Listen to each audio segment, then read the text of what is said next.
Could we all be seated, please? We're about to start.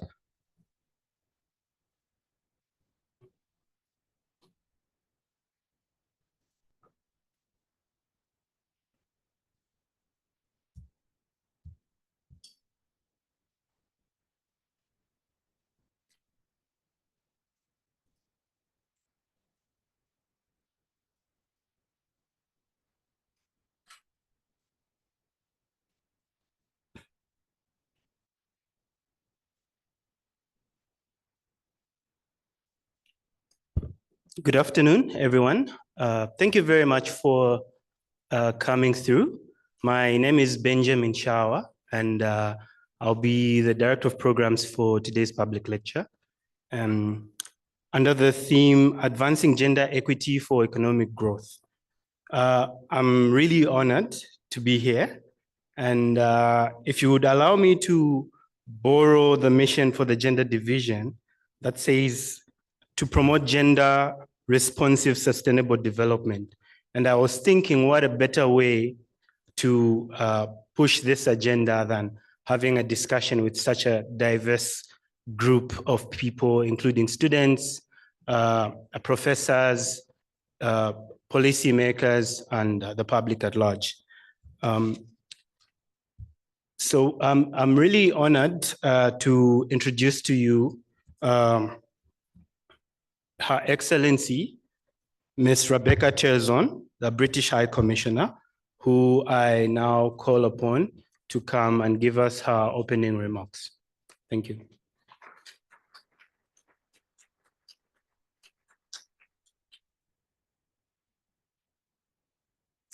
Thank you. Good afternoon, everyone. I'd like to start by thanking the International Growth Centre and Mr. Shah Rukh, the IGC's country manager for Zambia, for hosting us today. And I'd also like to start by recognising a number of the distinguished colleagues who are here with us today. Dr. Nicholas Mainzer, the National Secretary of the Economics Association of Zambia. Our keynote speaker, Professor Nava Ashraf from the London School of Economics and Political Science, and Mr. Zali Chikuba, the Interim Executive Director of ZIPA. Finally, I'd like to welcome all of you here today. It's particularly fantastic to see so many students among us. So I'm Rebecca Cherzon, British High Commissioner to Zambia.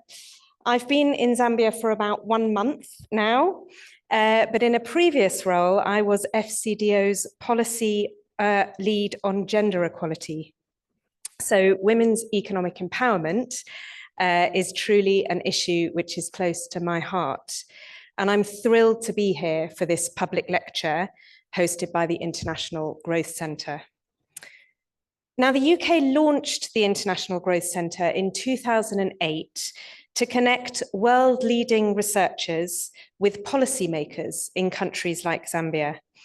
And the IGC aims to understand how growth happens and to support governments to implement the policies needed to transform their economies and reduce poverty. The IGC works with hundreds of top academics in leading universities around the world, and I'm delighted that we have one of them here today, Professor Nava Ashraf, to share her insights with us. I've spent my first few weeks in Zambia meeting with Zambian people to understand their vision. I've met with government, civil society organizations, businesses, academics, and in all of those meetings, it's been clear to me that above everything else, what Zambians want is inclusive economic growth. Growth which diversifies the economy, creates jobs, levels the playing field for businesses, and builds the human and economic capital of the poorest. And today we'll focus on the contribution that women and girls can, do, and should make to Zambia's economic growth. Across the globe, and here in Zambia, we've witnessed tremendous progress in the last few decades. Notably, there have been a significant increase in girls' enrollment in primary education, with Zambia achieving gender parity for primary school enrollment. Zambia reduced the number of women who die due to pregnancy-related causes from 419 women per 100,000 births in the year 2000 to 135 in 2020. And in 2022, 83% of women said they participate in making decisions in the household. So there has been progress, and yet there remains a stark disparity in many areas of life. While we've broken down some barriers, we still face a world where women continue to earn less than men for the same work, have less access to capital, and are underrepresented in leadership roles. Changing this isn't just the right thing to do, it is the smart thing to do. Inclusive growth requires economic transformation. In Zambia, that means increasing the productivity of existing sectors and supporting growth in new sectors. For example, in agriculture, which employs 59% of the population, women farmers fare worse than their male counterparts in terms of adoption of improved technology and productivity. Closing this gender gap in technology adoption would unleash progress in the sector. Empowering women enables a larger, diverse labour force, increasing overall productivity and economic output. Empowered women tend to start businesses that contribute to job creation, especially in sectors that may otherwise be underrepresented, such as technology and innovation or manufacturing of luxury goods. And this drives entrepreneurship and innovation. British International Investment, which is the UK's development finance institution, has invested in Zanaco, one of Zambia's leading banks. And this investment has allowed Zanaco to launch a new product called Z Women's Banking, tailored to the financial needs of women-led SMEs. Inclusive growth also requires governments to use the proceeds of growth to finance public services and social protection. And we commend the Zambian government's commitment to social protection and the free education policy. Now, before I pass over to Professor Ashraf, I'd like to just leave you with one thought, which is that we can work together towards a world where economic growth is driven by the collective talent and energy of us all. Thank you.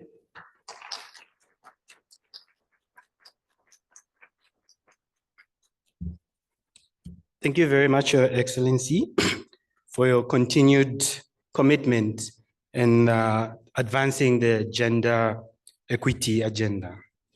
At this point, allow me to welcome Dr. Mainza to give his opening remarks on behalf of the Economics Association of Zambia. Thank you. Sorry, I've just been informed that Dr. Mainza is not in yet. So at this point, allow me to introduce to you our keynote speaker. Professor Ashraf is a distinguished economist at the London School of Economics and Political Science, renowned for her work on gender, development, and behavioral economics. Her research, I'm sure policymakers will be interested, has shaped policy aimed at empowering women. Some of that research was done in Zambia, and this has unlocked economic growth through gender inclusive strategies. Please join me in welcoming Professor Nava Ashraf to the stage. A round of applause.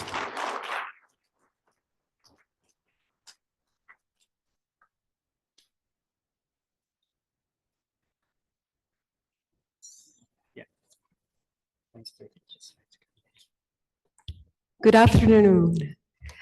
It is such an honor to be with you all and to be back in Zambia, where I have been working since 2005 and learning so much.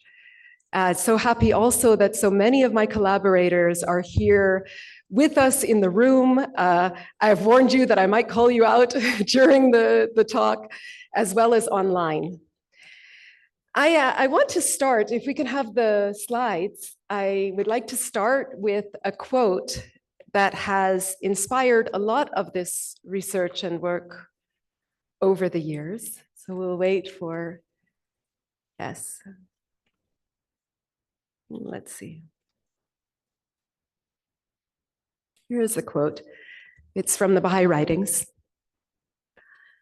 The world of humanity has two wings. One is women and the other men.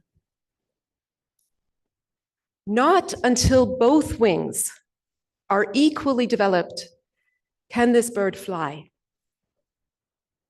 Should one wing remain weak, flight is impossible. Both wings, women and men.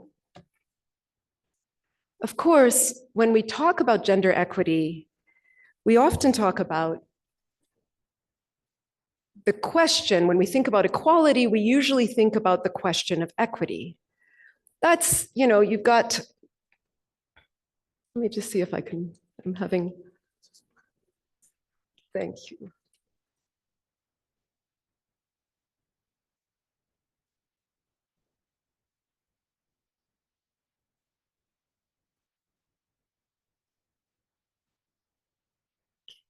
There we go.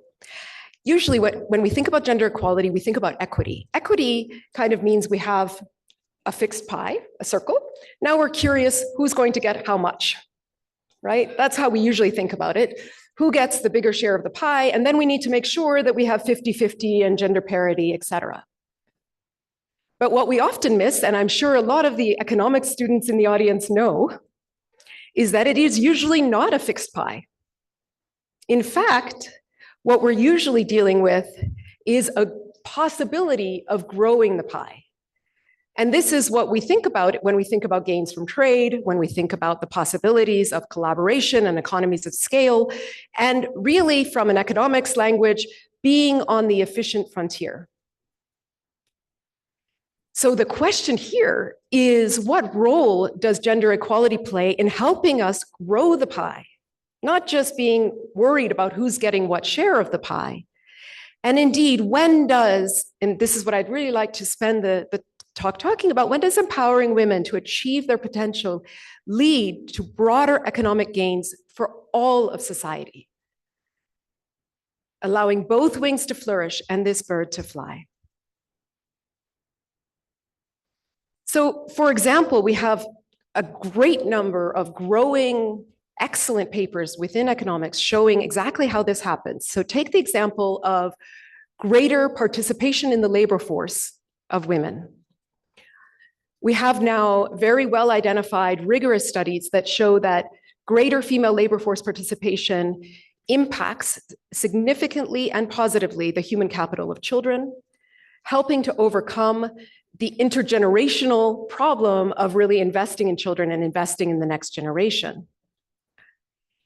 In addition, the most recent work, and you can see these dates, 2019, 2022, 2022, this is very recent work that has shown how when we are enabled to have women be able to be part of the economic society, that has one channel through which it leads to greater efficiency and economic gains is through a better allocation of talent, where you can move the right talent to the right jobs, and through that matching, you get significant economic growth. This is one of our papers also that we did in 114 countries around the world, finding that productivity improves by 32% the more women are in the labor force. However, okay, so that is how the possibility of economic gains that can come from greater economic empowerment of women.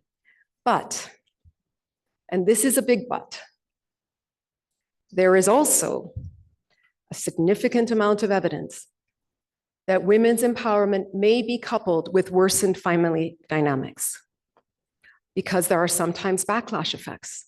And sometimes some of these programs and policies, and we're going to be very honest here, do not always account for the cultural and family dynamics that are at work. And that in itself can then hurt not only the men and the children, but also the women themselves. So to give you one example here from Zambia, was in partnership with the Reproductive Health Unit, the Ministry of Health, and the Ministry of Mother and Child Health. Our wonderful collaborators, Dr. Mary Chomba Nambao and Dr. Caroline Puri. The first study showed that women that are given contraceptive, in particular injectables, long-term contraceptives alone, versus in the presence of their husband, had a significant reduction in births. That was a very important policy goal. However, when we followed them up 2 years later, they reported being less happy than those who had been given the contraceptive together with their parents, with their husbands. So we asked these women, but you wanted to have less children, you had less children, why are you less happy? And they said, because we want family unity. Of course, we would like to have less children, it's a high maternal mortality rate, but couldn't you talk to our husbands?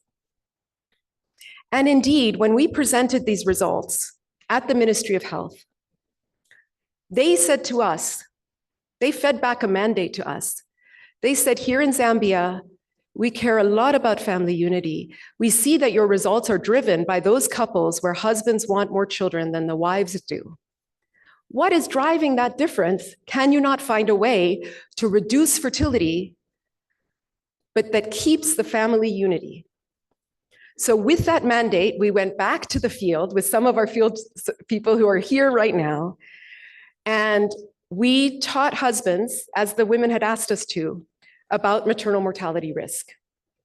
Because the women said, they're not in the labor ward with us, could you please? And so we have some of the male motivators and female motivators actually here in the audience who were speaking to large groups of men to teach them about maternal mortality risk. Those men took up that mantle. They changed their beliefs about where maternal mortality risk comes from, what it is. They spread that information to their wives. 2 years later, those families have fewer children.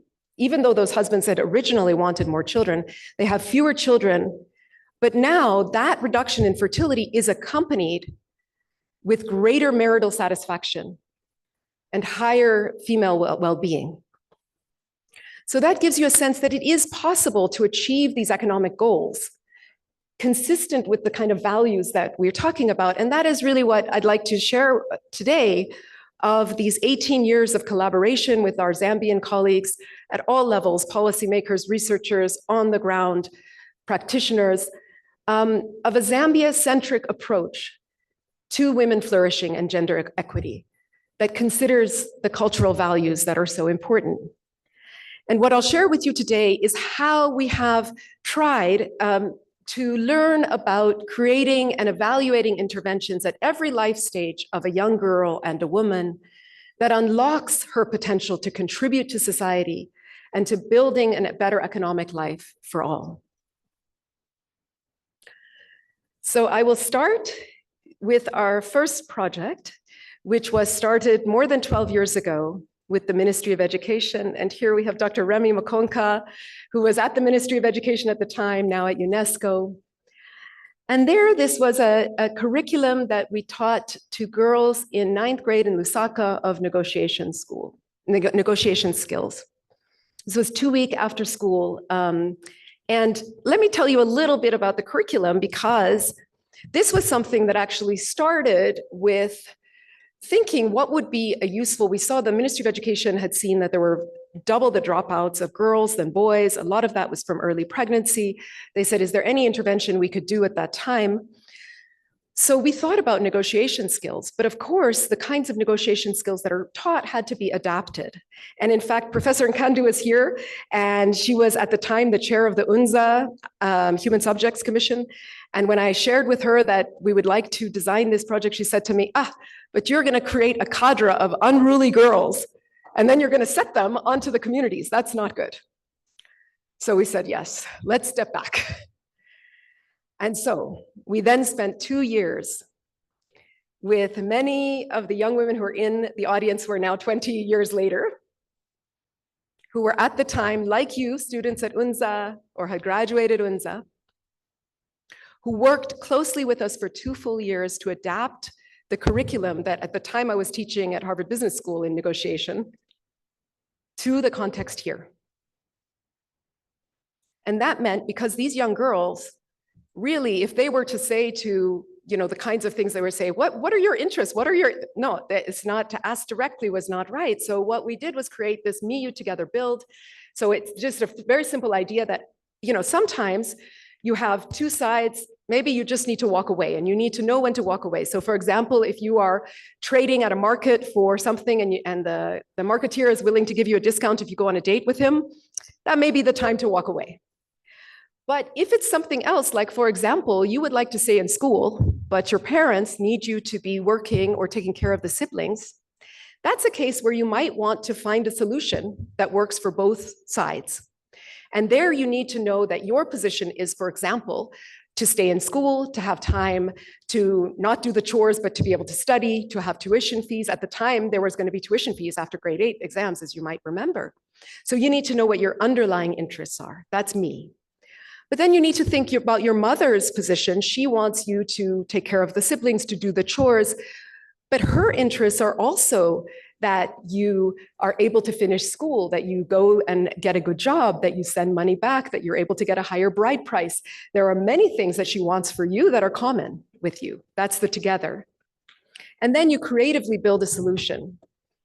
And these girls, that is where they most use their negotiation skills, was with their parents, to allow them the opportunity to study and stay in school. And we did this randomized across all of the grade 9 girls in Lusaka, Zambia.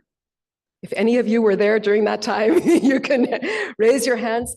Within every classroom, some people were randomly chosen to get the negotiation training, but what we call it is relational empowerment. We had a safe space training that was your standard kind of female empowerment. It was, the same negotiation coaches that are very inspiring. Some of them are in the audience, I see them.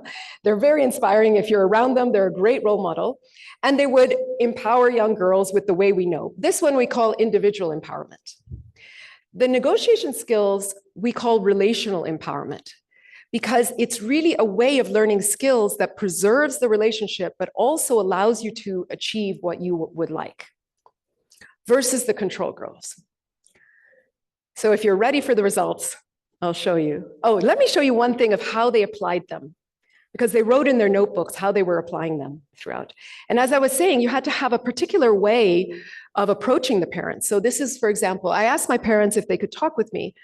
I put on my chitenge and knelt before them. I chose to approach with respect. And so they asked me to stand and sit in the chair near them and tell them what I wanted to say. I said that I really wanted to be able to go back to school, but wasn't able to because the school fees were not paid. They said I knew that the family had no more money, so it wasn't possible. I said, I know that mom sells chickens out of the house. I see that some people sell them in the marketplace nearby. If I can sell some chickens in the market over the school holidays, could I use my money for the school fees? They agreed, and that's how I got to go back to school. And so you see that they approached with the respect, but with that, they also asked for what they really wanted. And what happened then in the results, you remember this was a randomized trial, so nothing else was different between these girls than these skills that we taught them. And the girls who got this training were able to significantly increase their school enrollment. So it increased grade 10 and 11th grade enrollment by around 4 percentage points, which is a high percent, and the probability of being in the higher ability track, the quality schooling, by 16%. It's also very cost effective because it's not about, of course, these are very important, but it's not bursaries, it's not scholarships, it's not cash transfers, it's just skills that allow you to find win-win solutions with your family. And we also interviewed the parents, because you see that the girls are improving their outcomes, they're getting a lot more. What do the parents think of this? Well, the parents report that the girls are actually doing more chores after school, but fewer chores before school. They're doing them more on the weekends. They report that they're actually more respectful and less likely to be rude after they receive this training, and even that they are giving and receiving more. giving and receiving as something that is not a fixed pie, but can grow. Now, the beautiful thing of working together with all of you in Zambia for so long is that now we can look 12 years later. These young women, how are they doing now? So we have been in the field, and our preliminary results show that there is a significant reduction in early marriage and HIV rates, higher enrollment and completion of college, of all these areas. Now, already in 2012, together with Dr. Remy Makonka, we worked together with the life skills curriculum design to incorporate a much more diluted version of this curriculum into the National Life Skills Curriculum. So that's there. Maybe some of you even had it at some point. And currently now, I know that many of our Ministry of Education colleagues are online with us. Welcome. We are exploring with them the possibility of adapting the curriculum and training to boys. This was something we heard a lot. The boys are now falling up behind. And in fact, we think it's a beautiful thing if we can teach this to both boys and girls in the form of intergender collaboration, which you'll see in the second study is incredibly important. And then also because, it actually takes a lot to train, to learn, to teach these skills. So in training the teachers and scaling this up across the country. So that's the first project. So that's the life cycle. As I promised, we would look at the life cycle. So we look at even, maternal mortality and babies and family planning. Then we look at adolescent girls. And now let's look at young women and women who are entrepreneurs in Zambia, thinking about how to make their businesses grow. As you probably know, business growth is very small in Zambia. And in fact, the challenge is that if you think about in certain industries, like in manufacturing, there are strong economies of scale, and yet businesses remain small, and there is very little cooperation and collaboration. And that is often what we heard in the field is it's because of lack of trust. So Africa has the lowest trust levels anywhere in the world, but even still, women actually have lower trust than men. And that, of course, makes it very difficult to collaborate. But you can't just tell people to trust more, right? Why do they have so low trust? Maybe because of the experiences they've had. And indeed, if you have any asymmetry of power or physical strength at all, it can enhance the risk that you will be taken advantage of.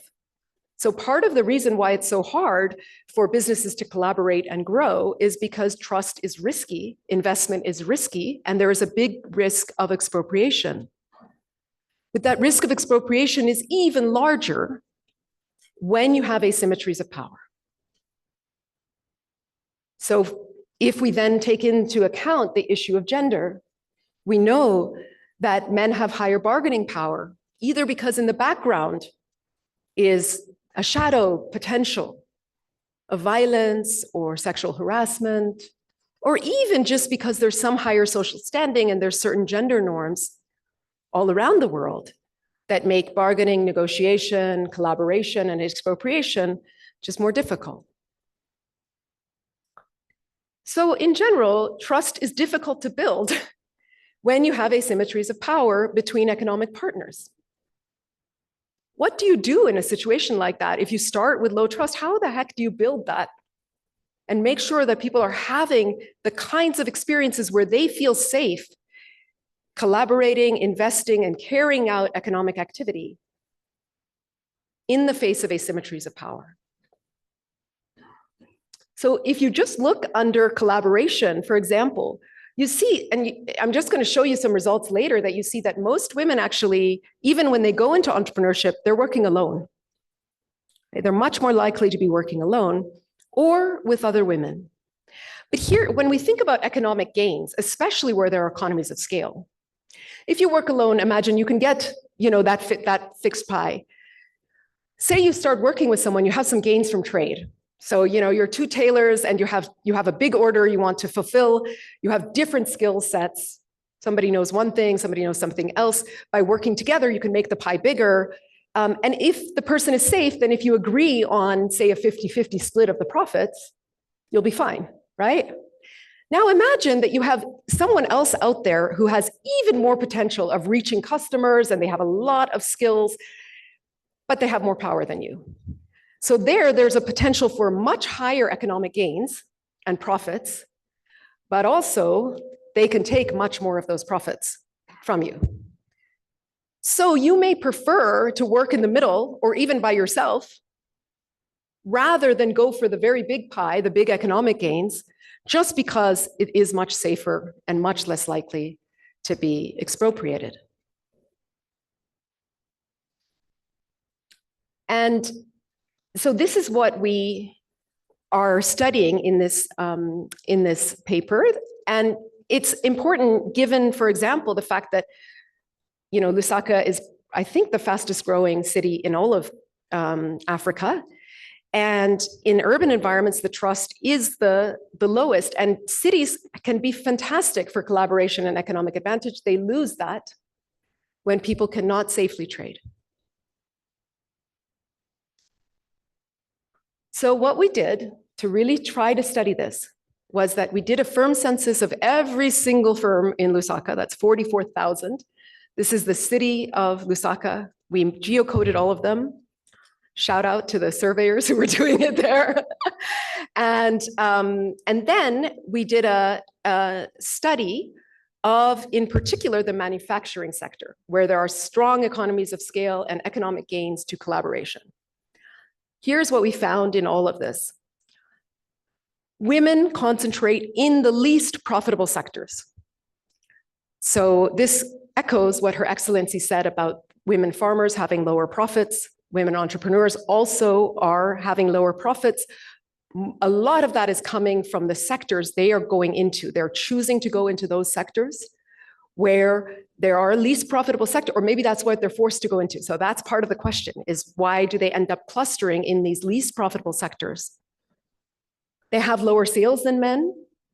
So in good weeks, it's $226 for men versus 130 for women. They are smaller than men. So for example, I mean, of course, all the firms are pretty small, but they're much smaller for men than for women. And interestingly, they learn their trade differently. So 75% of men learn from other entrepreneurs or family versus only 40% of women. So they also don't have the networks to learn from each other, from others. And finally, the result I was telling you earlier, which is that women trust less than men. These data, these statistics are exactly the same everywhere in the world. So these are from Zambia, directly from Lusaka, from the city of Lusaka, but this is also echoes what you see in many, many countries around the world, that women entrepreneurs are lower profit, cluster into certain sectors, and much smaller. And they collaborate less. So not only are their firms smaller, but borrowing and lending money, investing in each other's businesses, buying from common buyers or selling commonly through marketing, collaborate less than men. So we've tried to interrogate this, try to understand where it's coming from. Also because they would often, when they do collaborate, it would only be with women. And so, for example, this is what one tailor told us in 2018. I had some big contracts for hotel uniforms in the past, around 50 to 100 pieces. I was working with some man. I was going back in the morning to check his work, and he would always be at the same point. It's because men start doing their own jobs when you're not there and steal and run away. They drink a lot. It's a challenge with men. I don't like working with them. Now, of course, that's not all men, right? Hashtag not all men. But this is something that we heard over and over and over again, all the stories. And we even, because this was from a while back, we have been doing this study, we even had an event with IGC a few years ago where there were many female entrepreneurs, startup founders from Lusaka who came, and they echoed the same thing. In fact, when they went to get a loan, for example, they had to bring their brother or husband with them in order to have authority. So we try to think then, is it possible then to use the institutions that are locally available to help to have these women feel safe against expropriation? And so we look at 3 institutions, and these are where they are. I don't know if you all know where the Small Claims Court is. Most people don't know about the Small Claims Court. This is a new project we're doing, but I won't be sharing too much about that. But you can see where all the markets are and where the police stations are. So today I'll share the results from our looking at the role of the institution of market chiefs in protecting the least vulnerable economic entrepreneurs. And it seemed like the market chiefs could play a big role in this. So for example, you go to the chairman and you take it from there. You do not go to the police. They're helpful. Women would be better at convincing the chairman. Market chiefs listen more to women, even male chiefs. So then we investigate this. And we first look, remember I told you we geocoded every firm, right? So we know which ones are inside the market and which ones are outside the market. And we have 80 markets in Lusaka. So what we can do is compare the economic profits of entrepreneurs that are based just inside the market from those based just outside the market, controlling for the density of firms. So it's not just about how many firms you have around you, it's really about whether you're located within the market and have the protection of the market chief compared to just outside the market.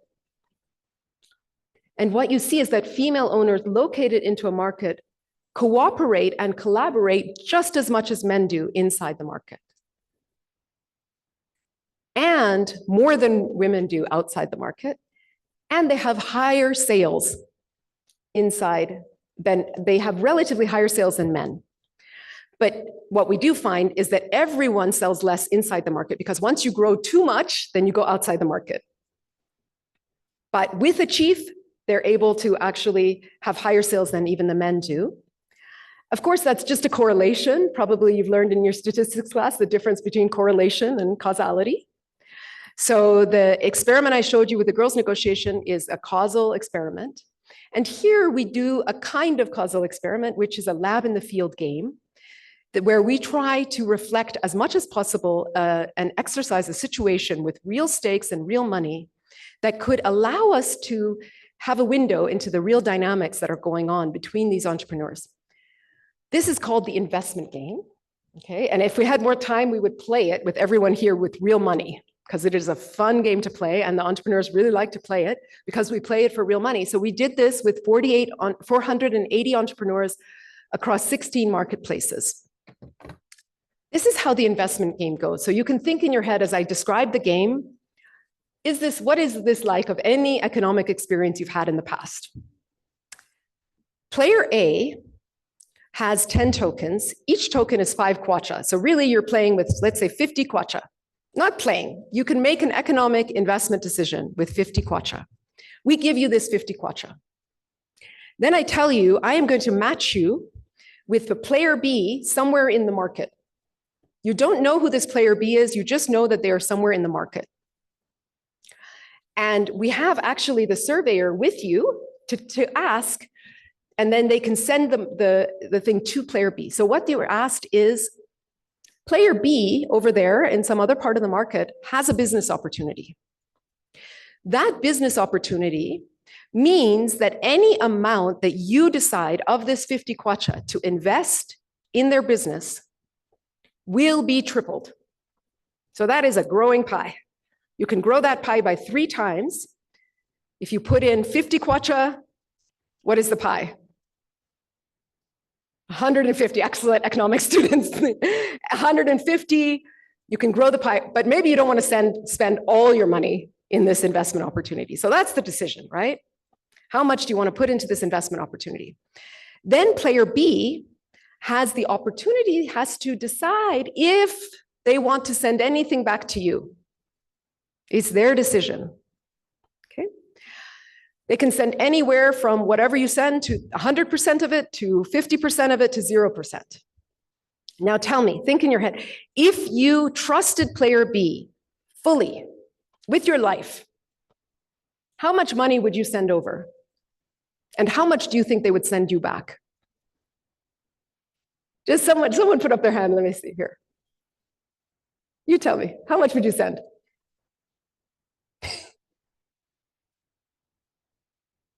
Imagine you trusted them fully. You knew that they're not going to run away with the money. Usually, if you trust fully, you will send the whole endowment that you have, because it will get to be very big. You will have 150, then they will send you back 75, and you will keep 75. Okay, so then each person gets 75, each person is better off. You started with 50, you get 75. That only happens if you send over 50, it becomes 150. They send you back half of it, you get 75, they get 75. Everybody is better off, right? But of course, that doesn't happen because people are afraid of sending over some money in case the other person just takes it all and doesn't send them back. So in fact, they send much less. And then the pie doesn't grow because they're afraid that the person will not send back. And so what we do is we do this game with real money, real-time decisions that they send, who sends back. And in half of the players, in the pairs, we tell them that if they believe that it is unfair, what has been sent or what is sent back, we will bring their case to the chief. We won't tell the chief who it was, but we will bring the case to the chief, and the chief can make a ruling about what was fair. If you think the number of tokens sent is, we will call the chief on your behalf. The chief doesn't know anything about you and the other player, only your choices. So this is how it works in the actual markets, but of course, it's creating a kind of, it doesn't let the chief be biased because they don't know your gender, they don't know your name or anything else. So this creates a kind of access to an unbiased chief. When you have access to an unbiased chief, look what happens. Oh, you'll see, unfortunately, my head is covering what is happening when you get access to the unbiased chief. There you go. You see that women in the control group, when they don't have access to the chief, send much less than men do, because they're rightfully worried, because it's the case that they get sent less back. But when they have access to the chief, they send just as much as men and even a little bit more, because they feel that they will be treated fairly. And if anything happens, they have someone to go to. So you can, and this happens much more. We look at all the 80 markets, we interview the chiefs. So we know, we even ask them a little bit about gender bias. So we know that this is much more in the cases with the gender bias, without the gender bias. So you can just see from this little example how having access to safe institutions that can protect you against being taken advantage of means that you invest more. By investing more, you increase the pie. Increasing the pie means both parties, men and women, get more, in this case, money. Because the women would trust more in the chief condition, both the men and women in this treatment receive more money at the end. That only comes when you truly feel that you can be protected and safe. And so chiefs are one institution, but of course that doesn't cover everyone. They have to be unbiased, etc. But the Zambian Ministry of Judiciary, the Judiciary of Zambia, created an institution more than 10 years ago for exactly this purpose, to protect small entrepreneurs from expropriation in economic activity, called the Small Claims Court. But so few people really know about it. Many people don't trust it because they have had bad experiences with other types of courts in the past. So now we're working closely with the judiciary to give information about small claims, the Small Claims Court, and then to evaluate its effect on collaboration and business growth. So in final, just to step back and say, what do we take away? The first thing is that, this kind of vulnerability to expropriation, which all of us face, right? All of us are taking risks all the time in any economic activity. That comes much more when you have asymmetries of power. This can limit economic growth in very clear and concrete and measurable ways. What I've shared with you today are two solutions that come directly from Zambia and in particular from Lusaka, from the studies and evidence that has been based here. The first is that teaching negotiation skills can overcome vulnerability when you're negotiating with a partner with more social power. As you saw, initially the girls were negotiating with their parents. Now, as we see the results on early marriage and HIV status, it looks like they're also negotiating with their sexual partners. So this is having the big effect on all of these power dynamics. And the second study showed how important it is to improve institutions that allow groups with weak power to reap the benefits of trade, potentially leading to productive entrepreneurial growth. Finally, I hope to leave you with just the simple idea that empowering women to contribute to economic life and facilitating the collaboration between men and women so that they can safely and productively and fruitfully work together in all economic spheres can increase gains for everyone in society, both men and women. Thank you.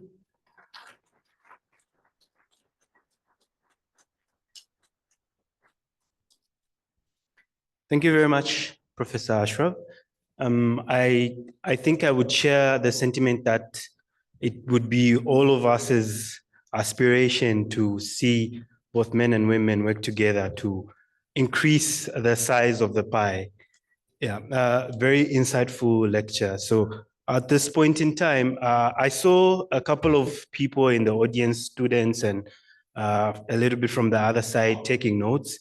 So it's going to be encouraged for you to ask questions after our next session to not only Professor Nava, but the panelists who are going to come to the front just now. So building on the insights that Professor Nava has shared, allow me to invite to the high table the panelists. The chair of the panel discussion would be Ms. Tandiwe Ng'ombe, who's the country economist for the IGC Zambia, please.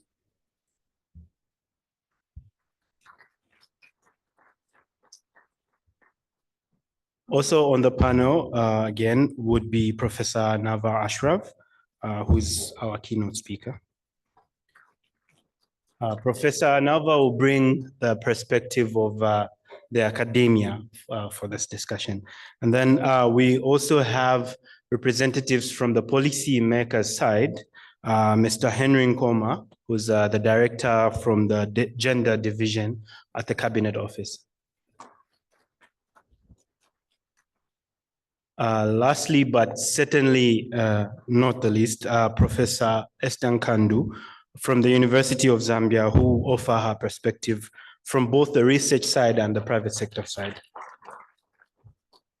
So I'll hand over to Tandiwe Ng'ombe. Please take notes and ask questions after this session. For those who have just joined us, both online and in person, you are welcome to this public lecture on advancing gender equity for economic growth, co-hosted by IGC, Economics Association of Zambia, and ZIPA. Tandiwe, please. Thank you so much, Benji. I'd just like to start off by thanking Professor Nava Ashraf for that insightful presentation. So from the presentation, Professor Ashraf shared some really interesting research about gender and gender equity as well. It would also be good to just start the panel discussion by setting the context and understanding of what the government is currently doing when it comes to gender equity in Zambia.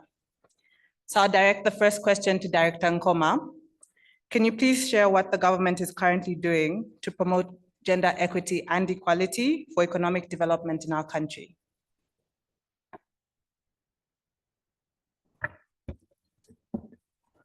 Thank you very much. And can I say good evening, ladies and gentlemen? Thank you very much. That's a very important question. And I think it comes at a very right time in the sense that we are just beginning the year 2025. And in this particular year, there are a number of activities that the government has also lined up to promote gender equity and equality. To start with, the government is charged with the responsibility of providing national guidance on programming and all developmental issues. So the government is responsible for the national gender policy, which was revised recently. I think you may be aware of the 2014 national gender policy. We have a new one now, which the government has put in place in 2023. So the government, through that national policy, has lined up a number of programs. First of all, to promote gender equity and equality.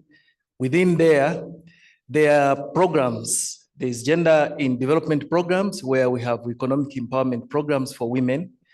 There are also programs to do with gender rights protection, which protect the women and the girls. Let me also say, even the men, because for us, when we call gender, we look at both the welfare of men and women, boys and girls. So in order to promote gender equity and equality, we are governed by that national policy. But also, government has put in place a number of laws. There is Gender Equity and Equality Act. There is also the Anti-Gender-Based Violence Act to protect the welfare of women, boys and girls, men and women, rather.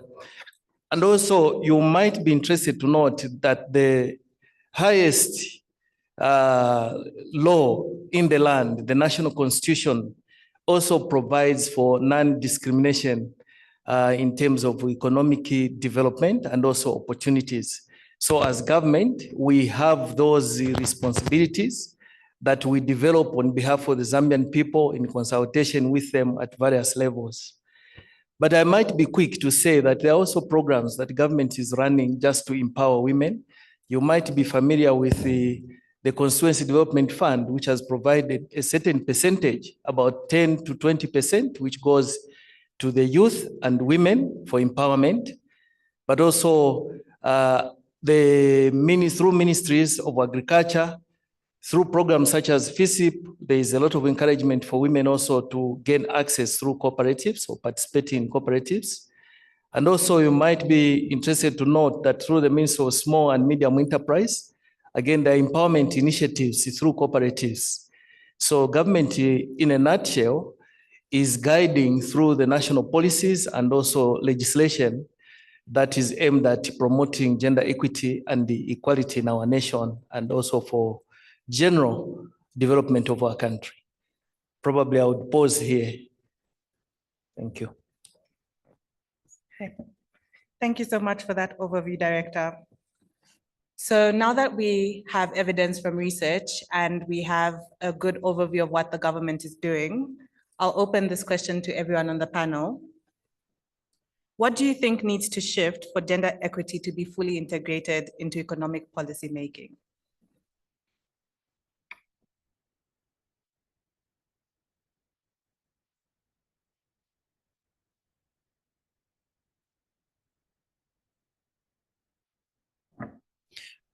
So I'm going to start, and thank you so much to the organizers for the invite.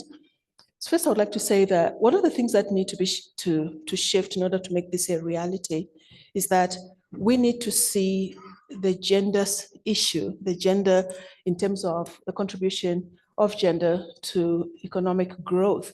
Because I think when you're talking about development, this is already ongoing. How do we now grow this pie as already indicated?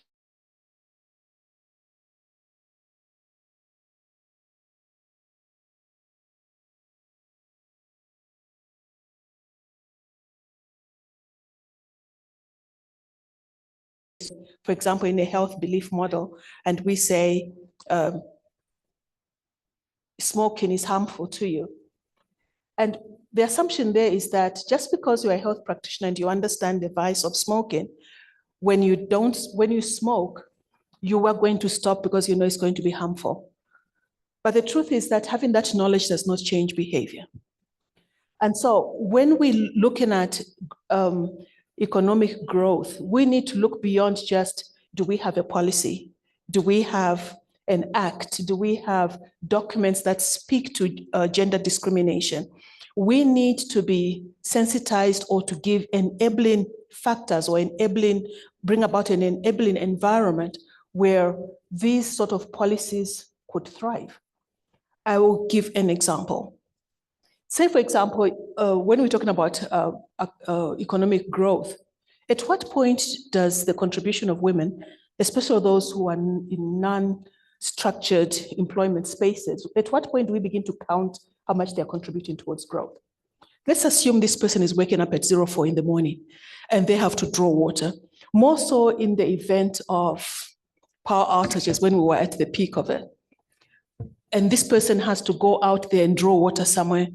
And then we say, okay, you can't use charcoal and you can't use firewood. Now you have to get gas, and they can't afford to get this gas. Or maybe they do find some charcoal somewhere and they cook for everybody in the household, and then everybody leaves for work. Does that account for anything? Or do we begin to count this person's contribution when they're sitting at the marketplace and they actually are selling, and what they get out of what they sell is when we begin to count and say, this is how much this person has contributed? We need to be able, when we're talking about gender, begin to actually quantify how much this person is putting in. When I cooked as a woman, if I'm going to cook for my family, I'm going to wake up early, prepare the children, make sure that they're all ready, they've been fed. So this woman is working from baby all the way to husband or spouse, if we put it that way, and they have finished all of those chores. And they are struggling with the fact that it's getting more and more difficult because now they have to look at alternative sources of fuel for them to be able to feed their family. Does that count? Or will it count only when I'm in a marketplace and I'm selling my little tomatoes? Is that when you can say I'm contributing towards growth of the economy? There are these spaces, these things that are happening here, which contribute to what growth must look like. So in other words, as policymakers and as the people in this room, we need to be sensitive to this. And until we are conscious of the fact that policy in itself does not do anything, we need to begin to unbundle this policy and make enabling environments to do so. So if this woman is going to cultivate whatever it is in the size of this room, maybe if we had policymakers provide a tractor that will quickly come and rip this ground, it will make this woman more efficient in terms of what she's going to do or what she's going to grow in that room. Unlike if I'm just going to dig a hole here and another hole there and another hole there, it's going to take much longer. So we need to be more conscious as policymakers and as people in this room and do research that will be relevant, that will speak to the challenges that some women actually face in order for them to contribute effectively towards the growth of this pie. I'll stop here for now. Thank you. Thank you so much, Professor Nkandu. Director Nkoma, Professor Ashraf, do you have any responses to that? Thank you very much. I really want to appreciate the contribution by Professor. I'm sure we all know that when government is developing policy, it's not a one-man's show, but it's a process that requires input from all stakeholders, more so academicians. So the government will never develop a policy alone, but academicians to be part as among the key stakeholders.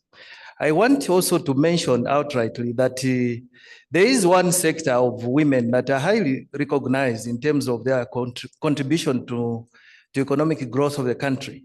That's the rural population, rural women in population. You'll find that statistics under agriculture will highlight something like 60% plus to be among women in the rural areas who are contributing to agricultural productivity in that area. So already that is a serious recognition that women have got this opportunity not to contribute to economic growth. The government has recognized women that are organized in structures like women in mining.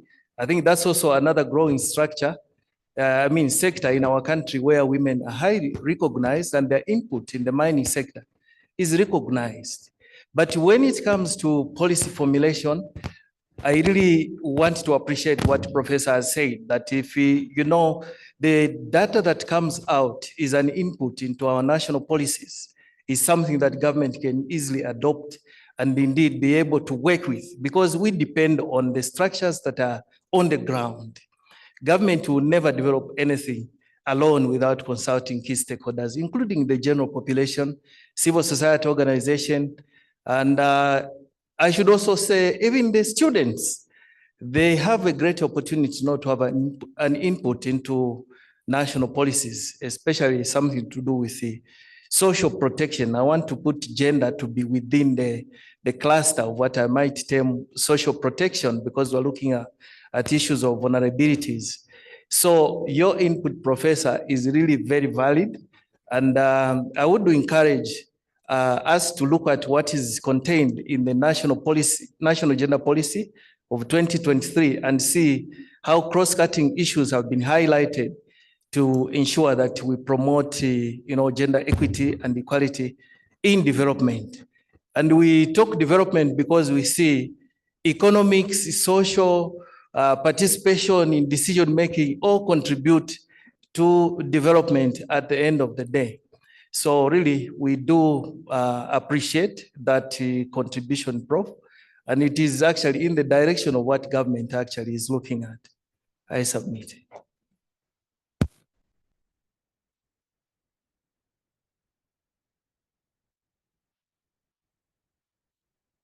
Thank you.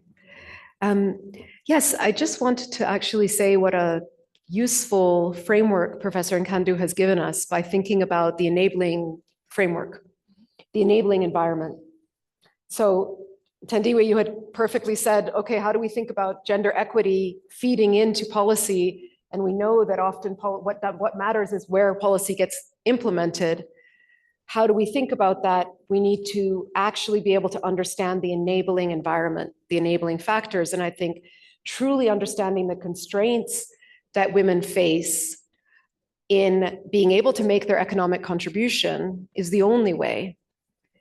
And I guess this is a call to uncovering and measuring all those constraints and all of the innovative solutions that are already kind of a little bit bubbling on the ground that can help women overcome those constraints and create the right enabling environment to implement in policy.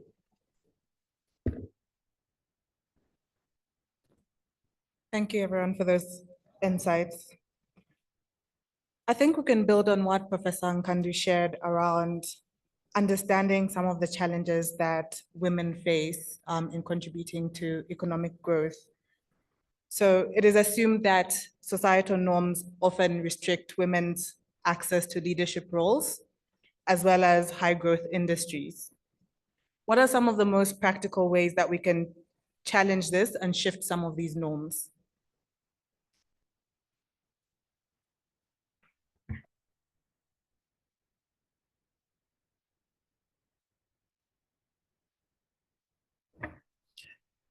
Thank you very much. It's like ladies here balancing gender. They keep referring questions to me. So, yeah. So there are efforts that the government is doing in order to level the playing field, or in order to address some of the negative, cultural norms. From the gender division perspective, we have a program which we call cultural resetting. This is a program that government has designed to get into the communities, especially at village level. We work with traditional leadership. We also work with the political leaders and also the general membership of the communities, just to talk about the negative, norms that have for generations kept women behind development. So those engagements and, programs have assisted to create a lot of awareness as to the dangers of some of the negative norms that will keep the female person behind in terms of development. So there's a lot of such happening. But I also want to mention that it is important to recognize the efforts of government. For instance, the creation of the Ministry of Small and Medium Enterprise was deliberate in order, to boost the potential that women have in participating in, like business projects through cooperatives. So the role that institution does is to do a lot of awareness raising and also facilitate the formation of cooperatives because even the financiers many times will have problems not to support individuals, but if they come as cooperatives, there's a strength in there, there's assurance, and you find that they are able to access resources. So those are some of the initiatives that government is doing just to see if we can reverse some of the negative cultural barriers that perpetrate gender imbalance. Thank you. I could go next on this question. In speaking as an academician, we have seen for the longest time, and again, government did make a deliberate decision to ensure that the cutoff point for girls getting into universities was reduced, so as to allow more girls to get into university. But again, once they get into university, we saw a trend where it wasn't that the girls' grades within university were dropped. The girls got into the room, and the girls are actually doing better than the boys, as a matter of fact. Right, girls? As a matter of fact. So what we saw in the past few years was that girls were often teased by boys was like, you are here because your grades were dropped. I had 6 points. You had 10, and you are in the same class with me. So you only got here because we had to lower your grades. Okay, they lowered your grades because while I was washing and cleaning and helping mom and you are watching TV and playing all sorts of other video games, I still managed to get into the room. But now that we are both in the room, I'm still beating you at it. And we are seeing this trend. Okay.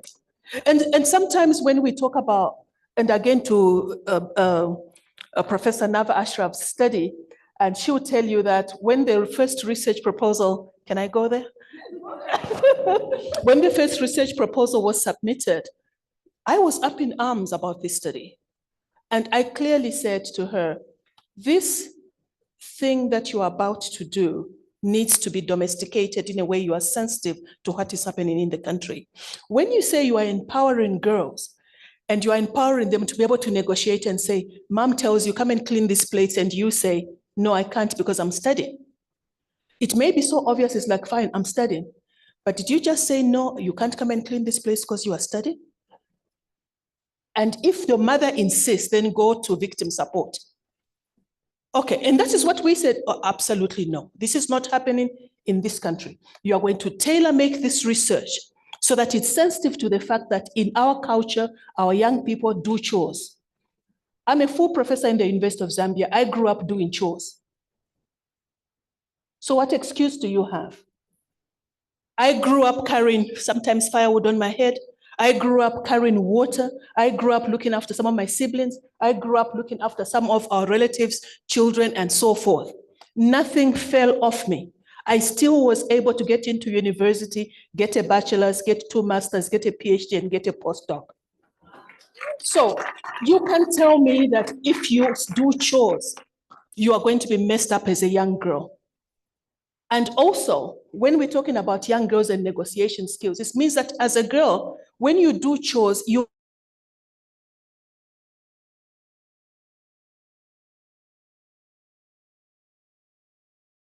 years, and they have done at Harvard, and they have done this study over 75 years, and they have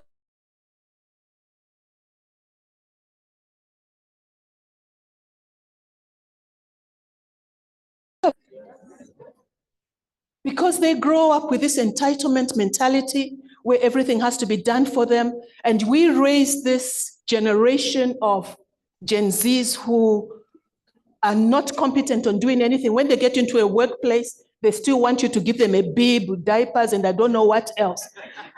And they have to spoon feed them.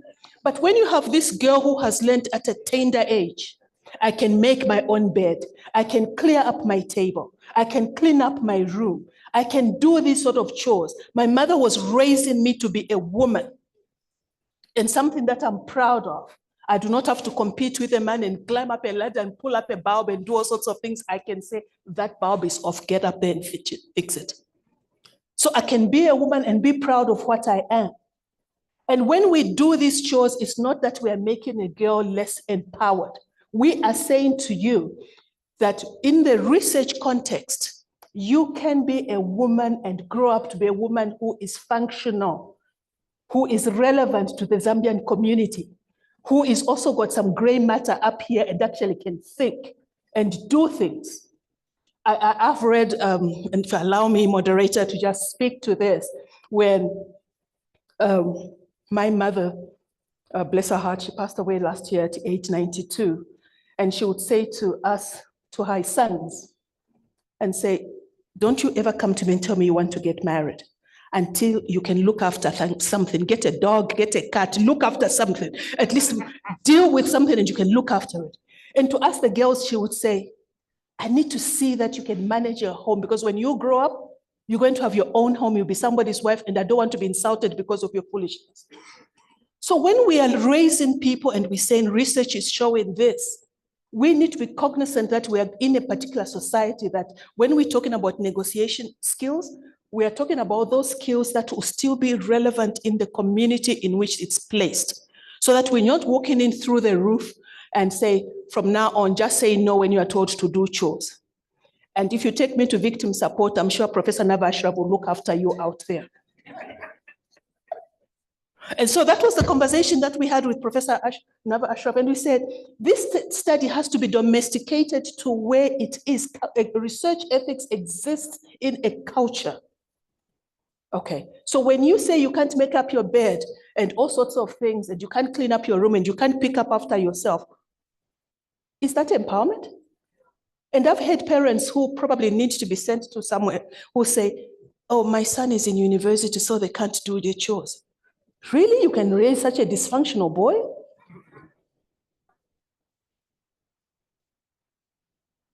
Because if you have that level of dysfunctionality, you will amount to nothing as a father, as a husband, or even as an employee of any institution. I'll pause here. Thank you.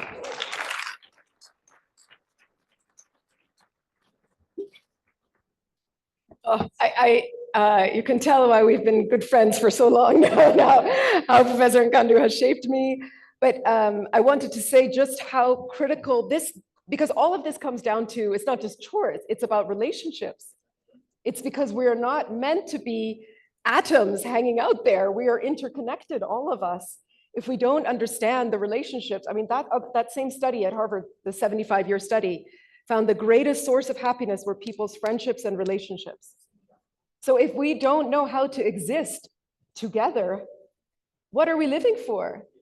And when Professor Nkandu said that to me, I took a step back and remembered how much in my faith, in my culture, family unity, community unity is at the forefront. And I took a step back from my Harvard Western female empowerment idea. Thought, no, everyone there is actually not very happy. So maybe we should try really putting these values at the forefront and see how much both economic development and unity and happiness we can have at the same time.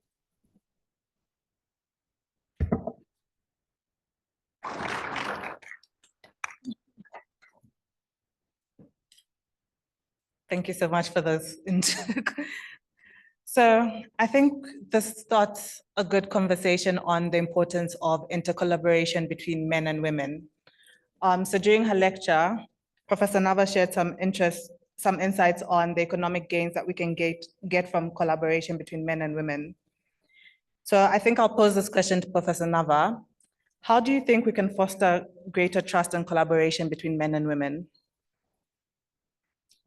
Thanks. I think we're just trying to understand this now, because this hasn't been a real source of study in the past.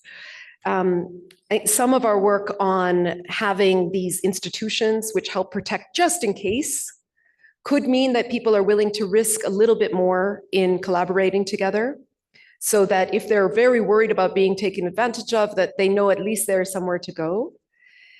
And then I think also, if we are able to adapt the negotiation curriculum for boys as well as girls and really teach them together, then that's a way that early on you can learn this pattern of building relationships together that create excellent outcomes.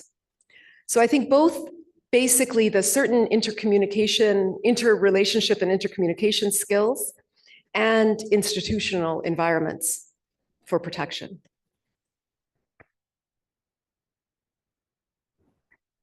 Would you like to respond to that, Professor Nkandu, Director Nkoma?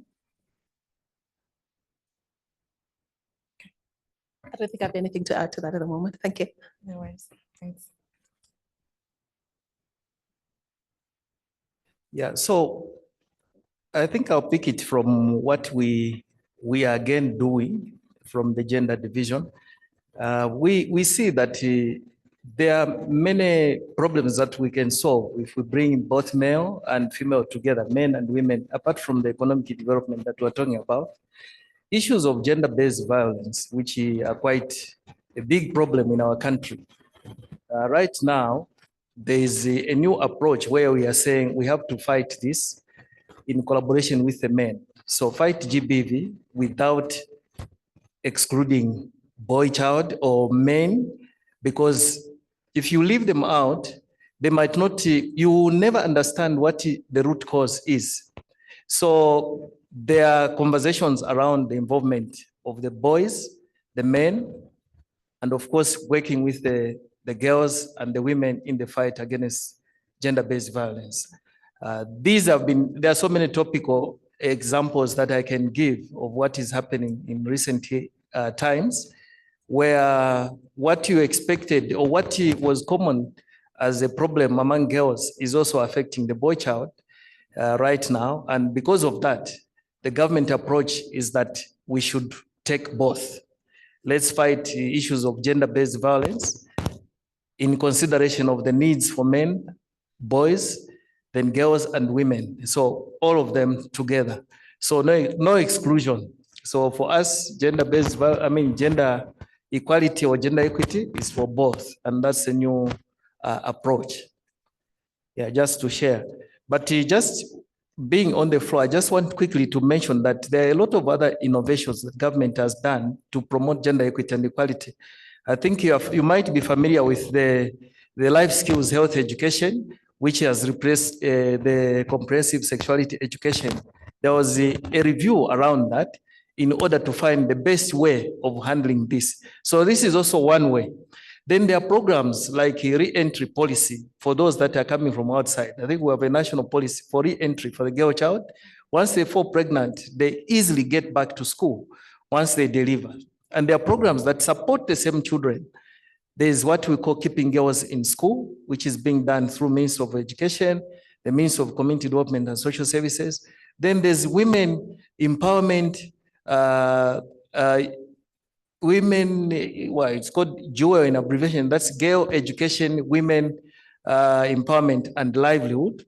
Another program by government supported by World Bank and other partners.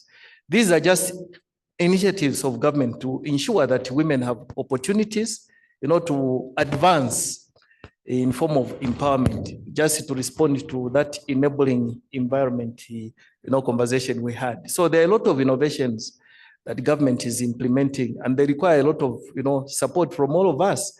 What is needed is skills for the women to sustain, what they have already been doing or what they have started. So if there's more support, there's more studies in what is happening in those programs. If there are any weaknesses, the recommendations are made. Usually government is quick to adopt if it is understood and it can be, implemented or supported. So for academicians, those are some of the areas in which one would say, no, let's try to understand how this is working. What are the challenges? Is it making real impact or not? Just to share. Thank you. Thank you so much, Director. I'd like to thank the panelists for all their insights. I think in the spirit of collaboration, if you could propose one bold and game-changing intervention in the next 5 years that can accelerate gender equity in Zambia, what would it be? Taking into consideration the importance of co-creation of policy, the use of evidence, and conducting research that is suitable to the context that we live in.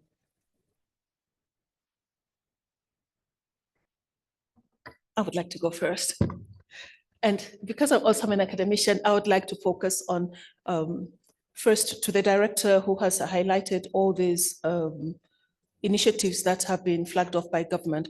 I think these initiatives need to be in our faces because we shouldn't be hearing them in a forum such as this one.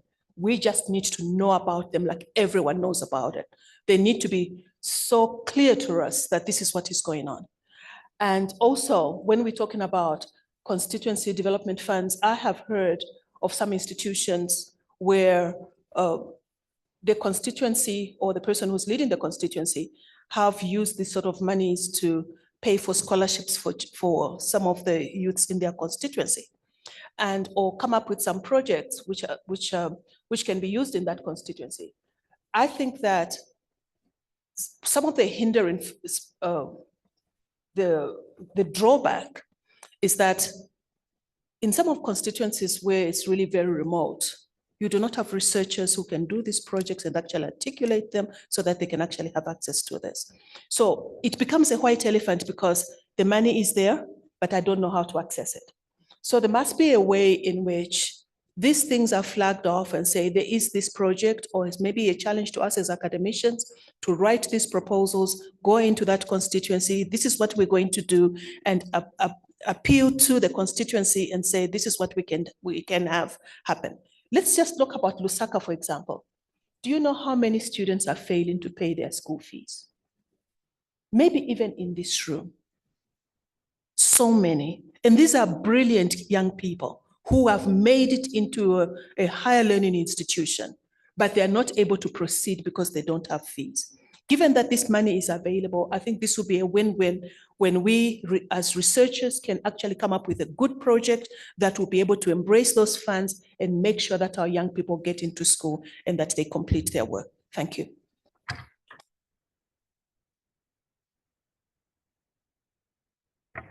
Well, as usual, my best ideas come from Professor Nkandu, so I'm just going to build on what she said, because actually, I see here somebody else who's really shaped, when we think about community capacity, what it means to really raise community capacity, not just here in Lusaka, where there's also still many challenges of even accessing constituency development funds, but also in all the rural communities out there where there are so many people of talent. And here we have Professor Victor Makonka, who is visiting us from the High Commission in India. But before, thank you for being here with us. And we had started working together 18 years ago while he was at the Ministry of Health. And he had so much faith in the talent of people in these rural areas, if only they could be helped to find their path, to be upskilled. And his faith allowed us to actually study that, to accompany people in those areas. And we found so much impact. So I guess to answer your question, Tandiwe, drawing inspiration from Professor Makonka and from Professor Nkandu, it would be to give people in those communities, by accompanying them, the capacity to develop their own data, to know their own needs, and to articulate those needs, to access the resources that are there, that are in the policy that is meant for the development of those areas, that they drive their own development through their voice and their description of their own life.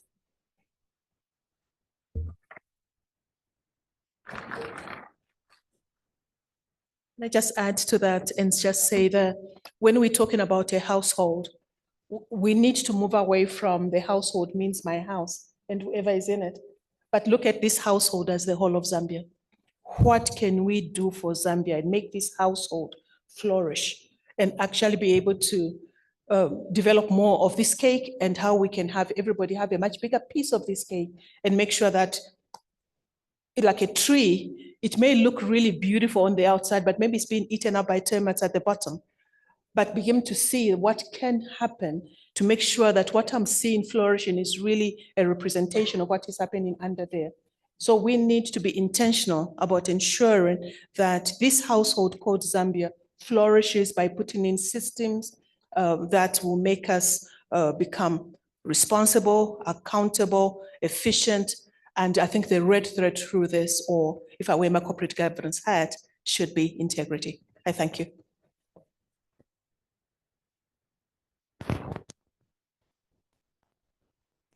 Thank you very much. I I've noticed that I think there is a gap in terms of awareness, levels of awareness, which I take that we need to bring these programs closer to the people. So people need to get to know about them, how to access them, and everything around them. So what I take home is that we need to do on the government side, more awareness programs to make the population of Zambia aware of what the government is doing.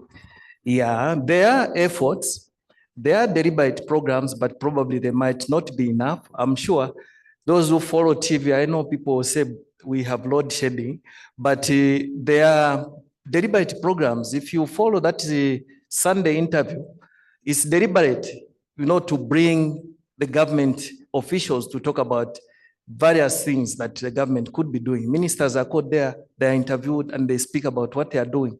That's one channel, but there are also platforms sometimes when even the head of state will talk about the national status, maybe at the end of a financial year, talking about what has been achieved. Probably all those might not be maybe enough. It's noted, definitely we need to do like more, a number of people to know, to share what is the government is doing. But you may again be aware that the government is implementing the decentralization policy. That policy is deliberate, is to ensure that services are taken as closer to the household as possible, or closer to where the communities are. But we haven't reached the level where we would say we are fully decentralized. When decentralization is effected, I'm sure countries that have gone through such, they know that instead of everyone flocking to Lusaka as it is here in our country, you could do what you are following in Lusaka wherever you are. In terms of policies, even at the lowest level, we find that councils will get empowered to be able to effectively implement, programs and plan in consultation with the communities where those authorities are based. So those are some of the efforts government is making, but I completely agree with the Prof that there's more and more awareness that we need to do using various channels, the media, and indeed several other platforms that can make people aware of what government is doing. But definitely there are efforts, a lot of efforts, but we need to do more to create awareness. Maybe that's what I take home, like what we're going to do is just to share with colleagues and say, let us make what we do, known by the general public. I submit.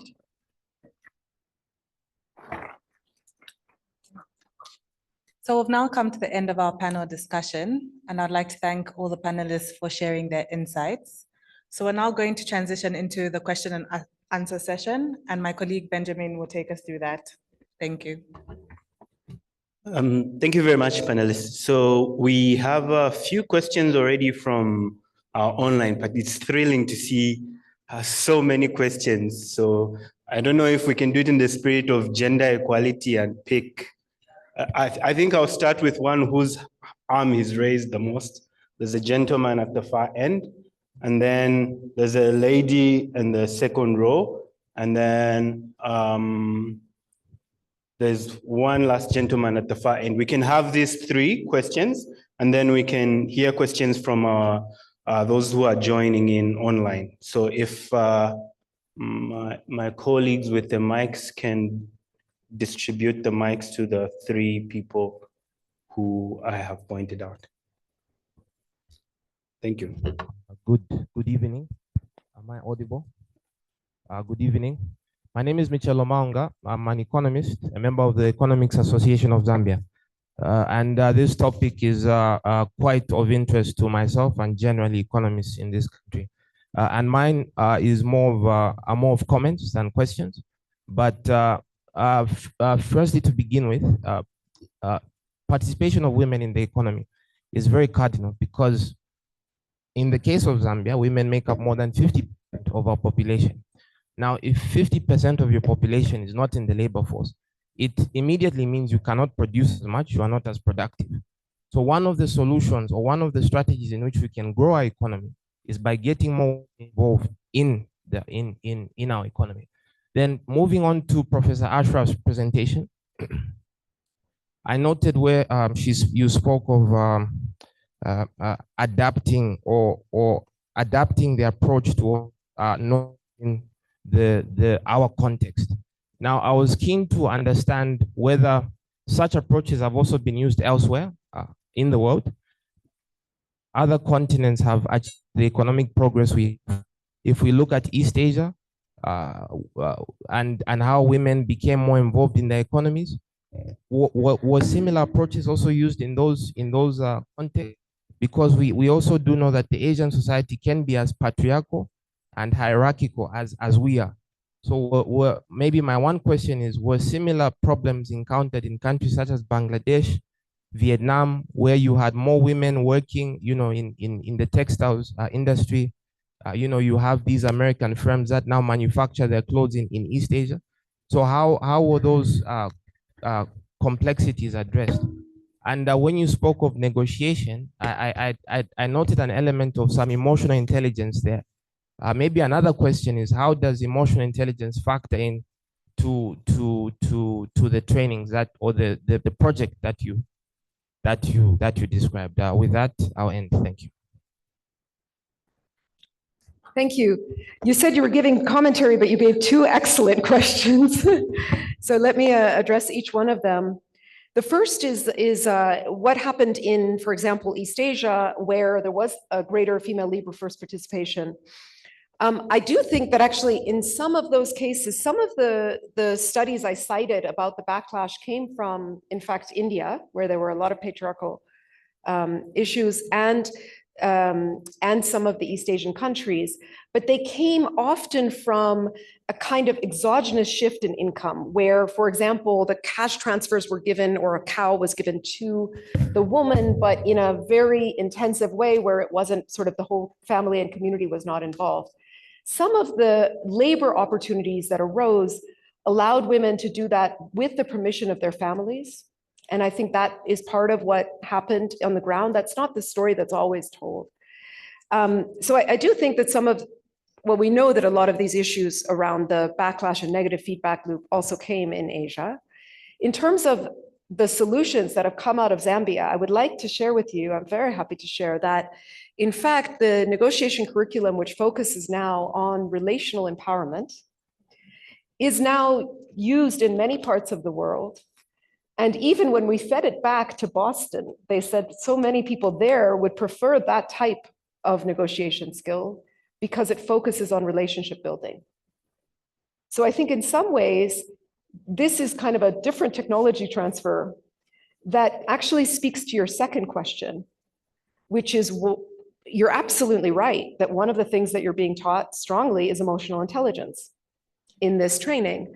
And if we think about what is happening in the future of work, the kinds of jobs we have now are not going to be the kinds of jobs that are around in 10, 20 years. And it's very clear that the jobs of the future require what are often called softer skills or feminine skills or communication and relationship and interpersonal skills,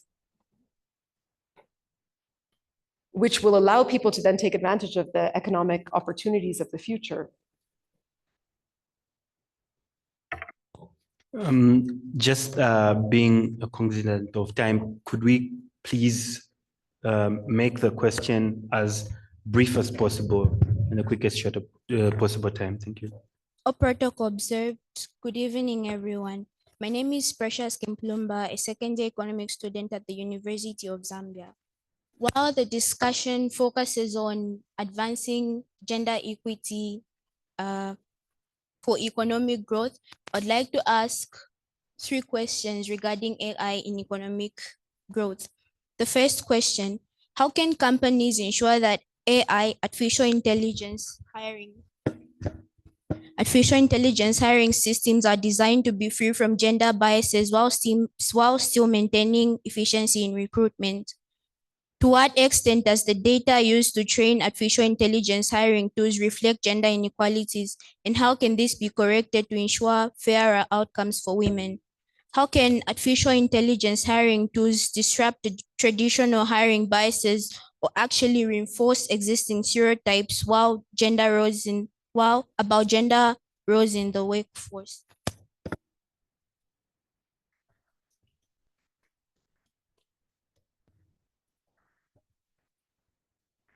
Those are excellent questions. Our lab at LSE is actually working on AI and recruitment tools for precisely this reason. I think it's a problem. I'd like to open it up. I know that we have partners in the room that work in private sector development in Zambia. I'm curious if any of them have encountered this as you start to use AI. I think, as your question rightly points out, they can either decrease bias or amplify bias, and it entirely depends on how we work with it and how we design it. So actually getting our values straight up front and working proactively with AI is essential for making sure that the bad part doesn't come out. Thank you. So I'd just like to open that question to the audience, if there's anyone who can provide a brief response to that. Thank you. Take the mic there.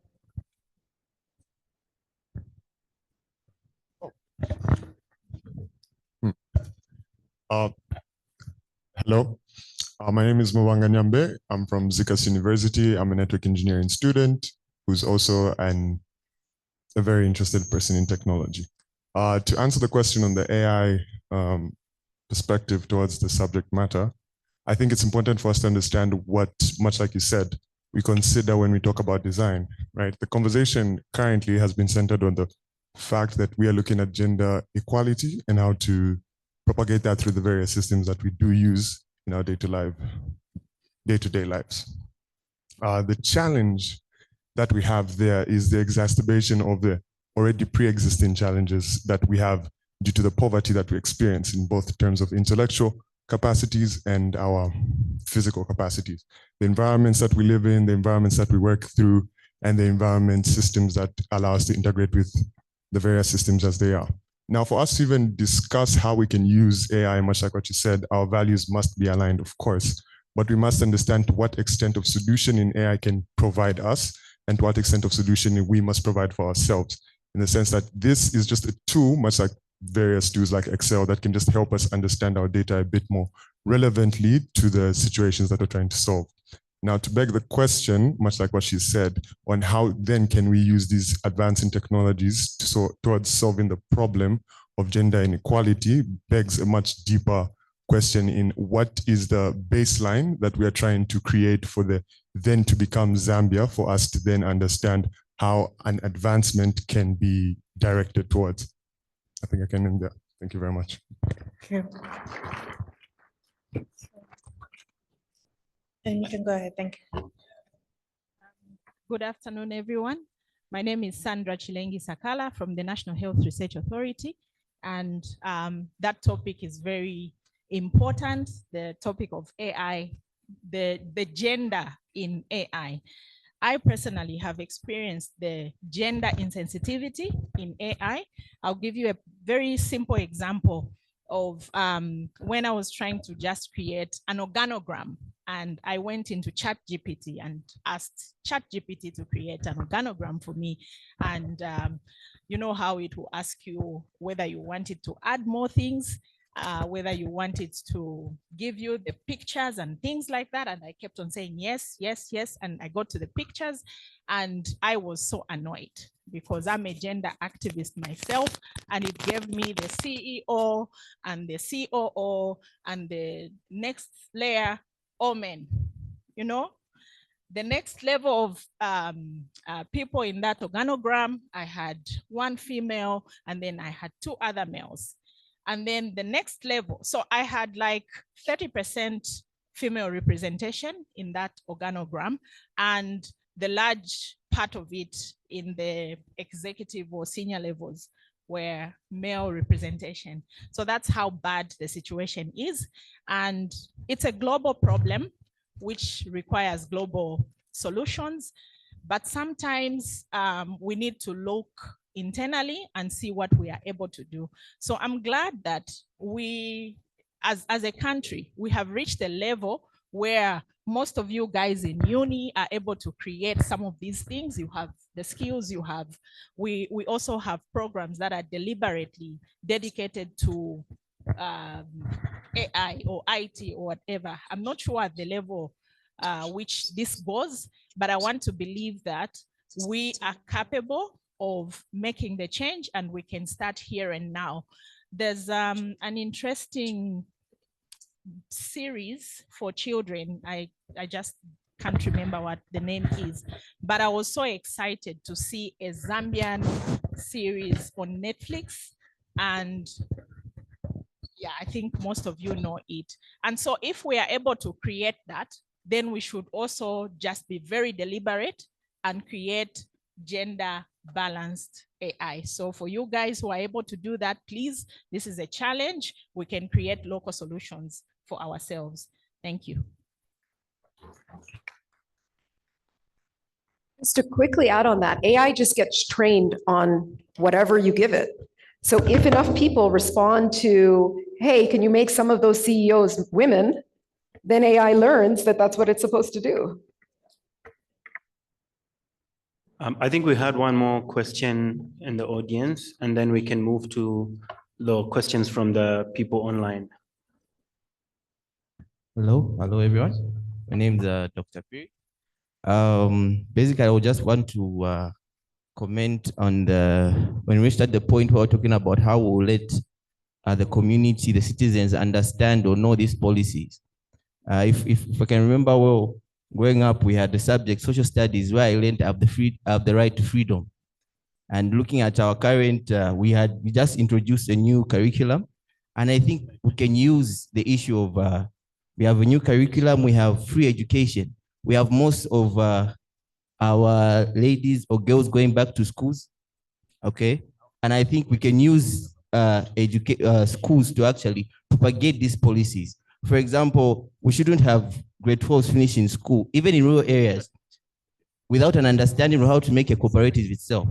If the new one understood to say there are new policies that are supporting us to contribute to the economy, I don't think most would just sit down. So what I would love to advise is maybe the government should use our educational system to help citizens understand the policies that we have, to understand the constitution itself, to understand the things that they have the right to.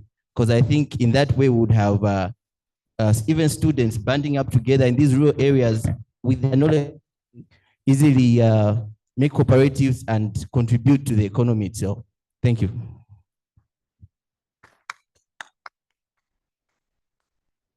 Thank you very much for the contribution. I will ask my colleagues in the back who are noting questions from the online participants to just quickly read them through for us. Chomba, please. Thank you so much to our panelists for the very insightful discussion. We've got 3 questions. One is addressed to Professor Ashraf. The second one is going to Director Nkoma, and lastly to Professor Nkandu. So to Professor Ashraf, this question is coming from Dr. Nisa Khan, who's Director Finance Provincial Employees at Social Security Institution at the Labor Department in Pakistan. How can we,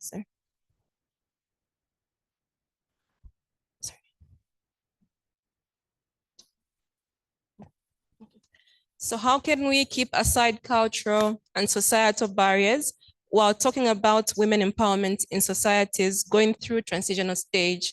That is directed to Professor Ashraf. I'll read through the questions and I'll ask the panelists to respond in that order.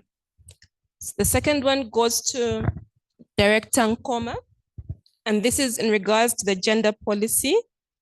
And the question reads as follows: Zambia has no gender targets in the policy document. What are government's gender equity targets and how are they being tracked? Lastly, we've got a question for Professor Nkandu. And this is coming from Daliso Banda. It reads as follows: when can the negotiation classes be incorporated into tertiary curriculum to equip women with skills when negotiating employment contracts, especially in male-dominated fields, so as to counter the pay disparity between men and women? Thank you very much.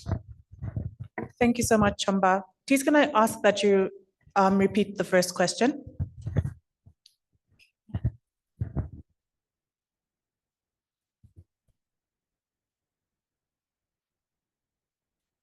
So this question is, how can we keep aside cultural and societal barriers while talking about women empowerment in societies going through transitional stage?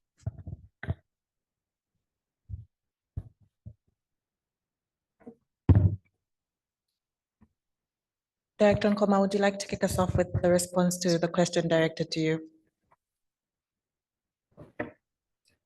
Thank you very much. In the national gender policy, you might not see the targets as it has been stated, but we have targets in the strategic plans. There are annual plans that we develop, which the division follows. So in every annual budget, we have specific targets. For instance, under economic empowerment, from the division, we have an allocation that is targeting a certain number of cooperatives to be empowered. When I say empowered, we actually give these cooperatives some form of support. It could be material, it could be equipment, and also capacity building in form of entrepreneurship training for them to do business-related kind of projects. So it is in the implementation plans, the annual plans of the division, where we have specific targets for every component of the program. If you talk about cultural resetting, some of the targets we have will be maybe the number of cooperatives, the number of communities will be able to reach out for awareness raising in that particular year. So the 2023 policy will run, normally our policies will run for a period of 5 years before they are reviewed. So like 2023, probably the review is likely to take place like in 2028. So in each of those years, we do come up with specific targets going by the financial resources that support those programs. So that's what guides us in terms of targets. So you will not see specifics in the national policy, because even the implementation plan, which is there, is talking about broader targets. Like, we'll come up with this particular intervention in order to meet a certain, activity demands. So I think this is how I can put it. If you would want to see the actual targets, then you may have to look at the division annual plans. Thank you.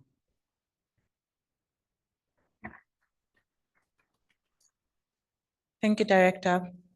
We'll now move on to Professor Nkandu to answer the question directed to her. Right, thank you so much. It's really interesting that question arose, because Professor Nava Ashraf and I were having a conversation about this.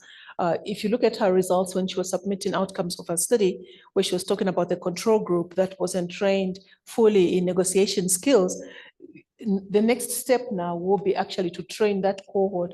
But also we discussed this study stepping up and doing much more negotiations, giving more trainings in negotiation skills in other institutions and really scaling this up. So in due course and in the near future, you'll be able to hear a lot more, and just keep your ears open, and this was going to be flagged off, and we are going to get many more young ladies and young men to be trained in negotiation skills, because based on the fact that the outcomes were very successful. Thank you. And just to add on to that one, there's so much evidence that even the gender pay gap in many countries is related to not being able to negotiate wages correctly in your first job, which then keeps you on a particular salary trajectory. So actually being able to give people, when they first are going into the labor force, these skills could be really important. So for the question for me from Dr. Khan, in Pakistan, I think this is a crucial question, especially coming from Pakistan. So I was born in Iran, and one of the extraordinary things in the Middle East, unlike many parts of the world, is that there is very high human capital among women, but very low labor force participation. And this is quite a mystery, but often has to do with the cultural barriers and the social barriers within the country. And actually, I have several PhD students working on this, actually in Pakistan, trying to understand a little bit more. So I'm not sure exactly how we put these cultural barriers aside, but we know that when a country is in transition, it's transitioning economically and the gender norms are changing. But of course, the gender norms, what's striking for us as we look at the history of gender norms is how sticky they can be. So even as a country starts developing economically and in education, the gender norms can remain sticky. And so I guess I would say that I think it's very difficult to put them aside in order to actually think about the economic growth, because they are impinging deeply. And it's actually just very important to understand in the context of them. Thank you for those questions. In the interest of time, I'll hand over to my colleague to take us through the last segment of the program. We will have a networking session after the event, so please feel free to engage with the panelists, but everyone else in the room, and continue the conversation on gender equity. Thank you. Please, a round of applause for our panelists as they take their seats.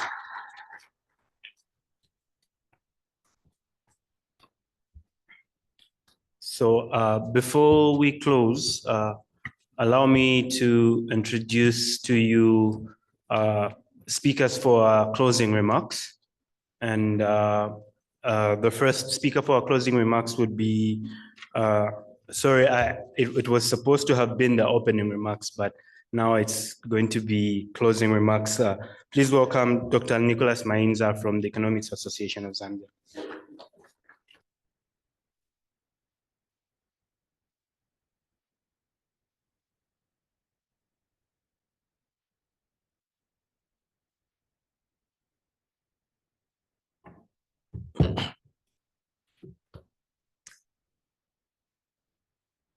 I don't have my phone, but I should think it's evening now. Good evening, colleagues. Was the discussion very tough? Good evening. Yeah, you know, being in front, please give me those happy faces. I don't want to assume the conversation or the plenary was very, very difficult.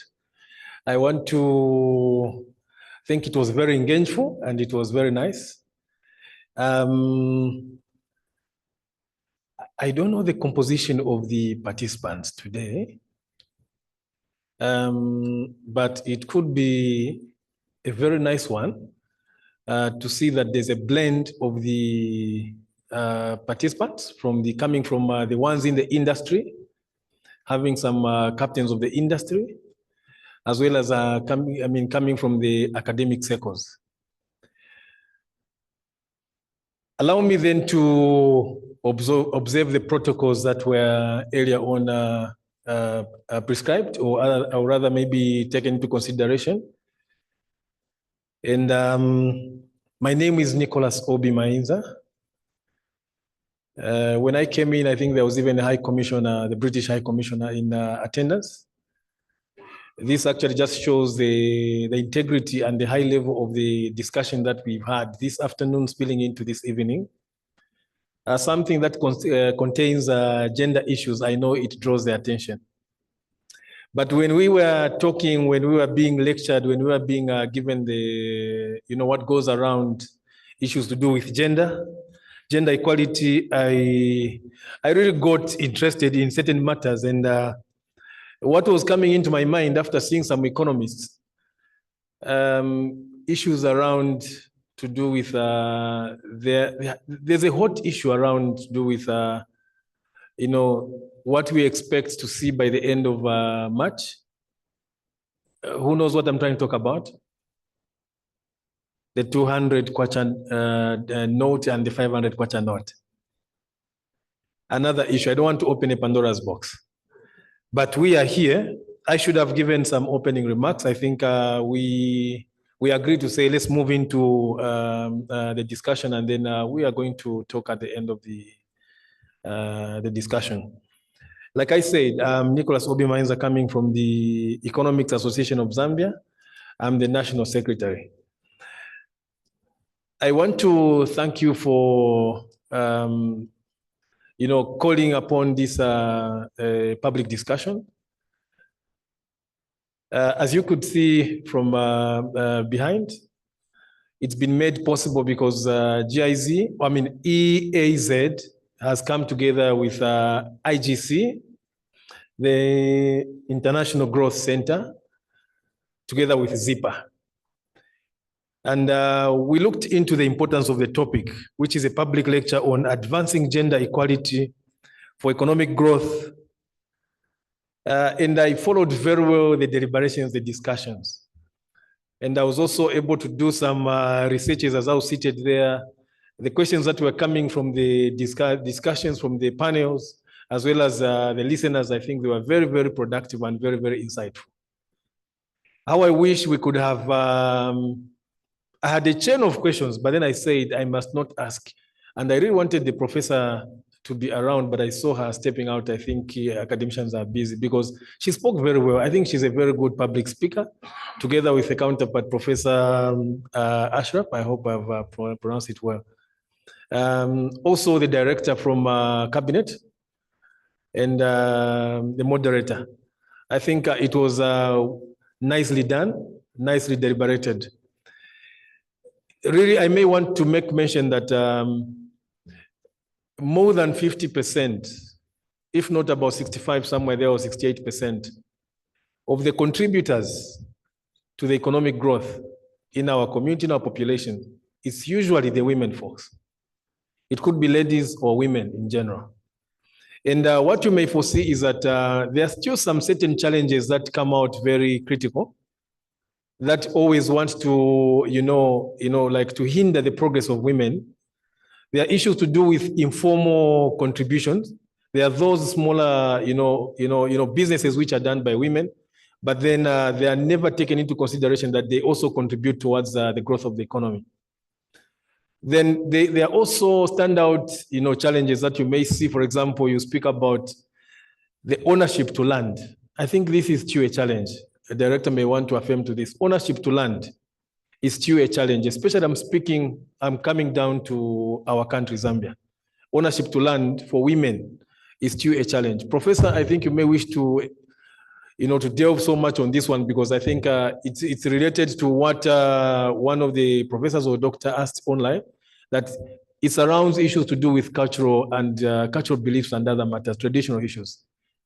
There's what goes around in our communities that a woman is not allowed to own land because she belongs to somebody. She's going to be married, and no, she's not marrying somebody, isn't it? So those are issues that we need to look around it, because they also need to contribute. Then there are also other challenges that you may want to see, that equal opportunities is still another factor. They are never given those equal opportunities, but there's a very good change, I think, because the push and the drive has been massive. So we are seeing that getting reduced. Then there's also another challenge that I noticed, that there's a challenge of access to finance or credit for women. This is another challenge that I think the university students who are here, you may want to explore and carry out a study. There's one of the studies that I was doing, I think sometime last year. I was looking at the access to credit, but I was specifically narrowing it down to the startup entrepreneurs. Is quite massive. But in as much as we do, that's now for the academicians. In as much as we go, or as you delve into those studies, try by all means to provide solutions. Don't just bring out the problems, but then what could be the possible solutions? So where we stand as Economics Association of Zambia, we have a cadre of economists from different backgrounds. There are those with experiences. We also have students on board. And what we do probably, or mainly, is just to provide, economic advisory to government. It's very independent. We are non-partisan. So we talk on any matters. What we want is to see that our economy grows. When it grows, then we provide advice so that we are able to sustain it at a very good trajectory. So I just want to thank you, Professor, for coming all the way to come and discuss with us, lectures. And I also want to extend the gratitude to all of you who've been in attendance, online as well as in physical. Otherwise, from Economics Association of Zambia, we thank you, and we only want to wish you the best of luck in 2025 and the years to come. Thank you.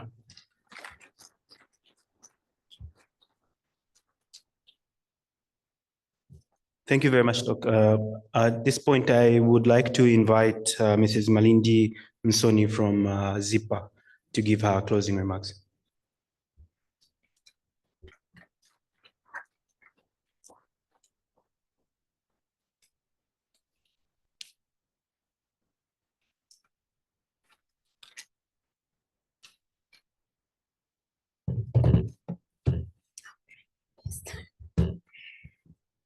Well, good evening, and thank you very much for this opportunity. My name is Malindi Msoni Chatora. I'm the Acting Senior Research Fellow at ZIPA, and here representing my boss, Mr. Zalichkua, who couldn't be here. So I don't want to say too much. We've had a very interesting discussion and a lot has been said. I don't want to keep people waiting. But firstly, just to say thank you and to extend our heartfelt gratitude to the esteemed speakers today, Professor Nava Ashraf, for sharing such thought-provoking perspectives on advancing gender equity. We're also thankful for the representative from the Gender Division and Professor Esther Nkandu for her valuable contribution to today's discussion.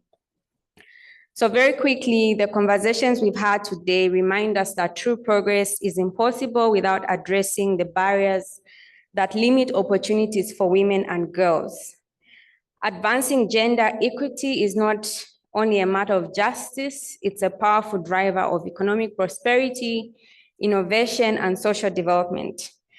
The evidence shared today underscores the importance of creating inclusive policies, strategies, and work environments that empower everyone regardless of gender. I remember Prof. Ashraf emphasizing the need for partnerships between females and males. Our discussions today also highlight the critical role of empirical research in shaping effective policy decisions, and coming from a think tank where we are in the business of generating knowledge, we can't overemphasize how happy we are to be a part of this initiative. As the saying goes, if you can't measure it, you can't fix it. So we need to undertake rigorous research to inform our policy decision, and that's exactly what we do at ZIPA, ensuring that decisions are grounded on research and evidence. And finally, for the students in the room, today's lecture offers an important lesson, I hope. Being a former student of UNZA myself, I feel very happy to be in front of you and privileged, in fact. I graduated in 2010, and it really does sound like a really long time ago, but yeah, discussion for another day. Yeah, the lesson is that what you learn in class, especially the theories and models, particularly for those that are in the economics fraternity, I'm an economist myself, is that it's not just abstract knowledge, it's a toolkit for solving real world problems as we've seen here. So I hope that today your interest has been sparked, your curiosity to see how your studies can drive meaningful change in society have been sparked. So I hope that each one of us leaves today with a renewed sense of commitment to championing gender equity wherever we are, whether as students, as practitioners, academicians, researchers, we can do something exactly where we are. Let us carry the lessons learned today forward, working together to build a more inclusive and prosperous future for all. So thank you for everyone who attended. And IGC and EAZ, we are very grateful for this partnership. It's not our first public lecture that we are giving, and I know it won't be the last. So thank you everyone, and have a good evening further.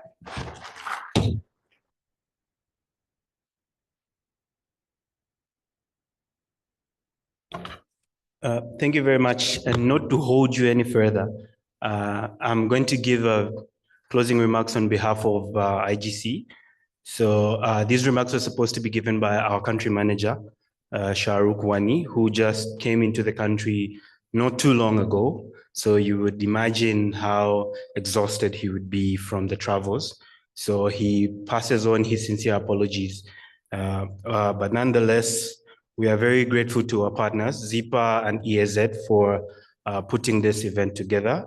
And as just spoken about, this was not the first time, and certainly will not be the last. So we encourage everyone to be on the lookout through our various platforms where you can see such engagements take place. So IGC hosts a couple of such events, including events we call Economic Growth Forum, which pretty much everyone is invited. So we're very thankful for EAZ and ZIPA for making this happen. We are thankful also for the British High Commission, Her Excellency, though she left, we are grateful for her continued support. And we are also thankful for the gender division for sparing the time, knowing so well that you're very busy, and looking at the time, we are a little bit way over what would be prescribed. So we are really grateful, and we hope this is the beginning of a much longer collaboration. We are also thankful to all the speakers. Professor Nava Ashraf, thank you very much for coming through and sharing your work on gender.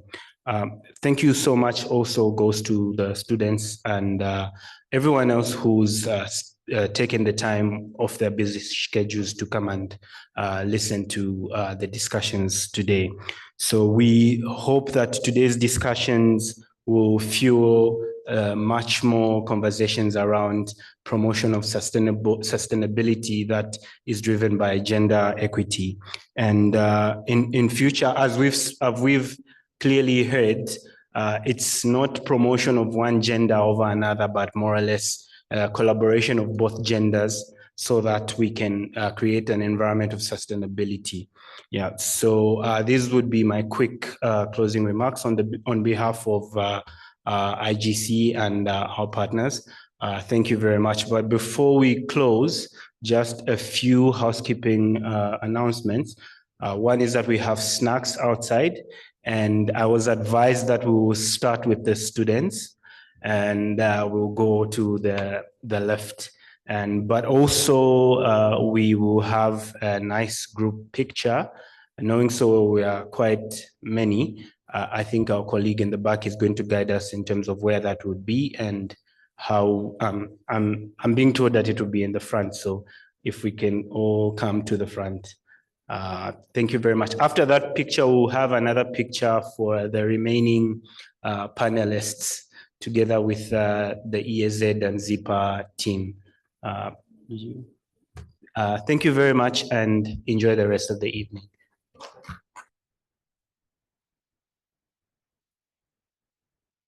Picture to the front, please.